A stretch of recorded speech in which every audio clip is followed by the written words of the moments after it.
So here we have the Mini 3-door hatchback on a 69 plate. I'm going to start off by showing you inside the boot, and then we'll hop in and run through some controls on the inside of the car from there. As we approach the back of the car, you'll see we have reversing sensors, plenty of boot space as well, along with that 60/40 split folding rear seat should you wish to increase this space even further. And then this tray section will lift to give you even more space, and that tray section will store behind those seats just there.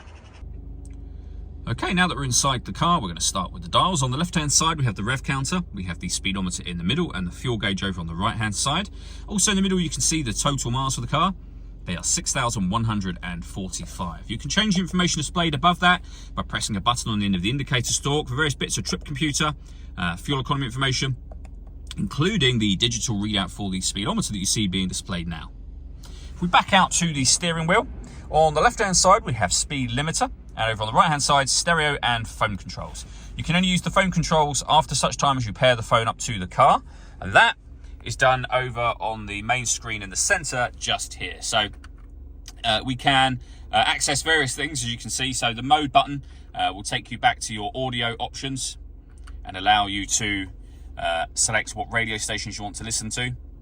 So we've got DAB, FM, radio, Bluetooth audio, so you can stream your music wirelessly, and USB input as well. You pair your phone under the telephone heading. Then we have various other options that you can see on the screen just there. And all the movement that I'm making on the screen is all being done using this dial just here and the collection of buttons that surround it. So the dial will do virtually everything within a menu. So if you want to pay your phone, you push the dial down to enter that menu. You then go down to manage mobile devices and follow the instructions from there. Working our way down, we have dual zone climate control. So you can adjust the passenger temperature, the driver temperature, you can increase and decrease the fan speed, you can determine what direction you'd like the air to be distributed in. Once you're happy with those settings, you can turn your air conditioning off in this case, or back on again, or hit auto. The car will now take control of the fan speed and the direction of the air to maintain those two temperatures that you've asked for. To override it, press auto again and you go back to whatever setting you had it on previously.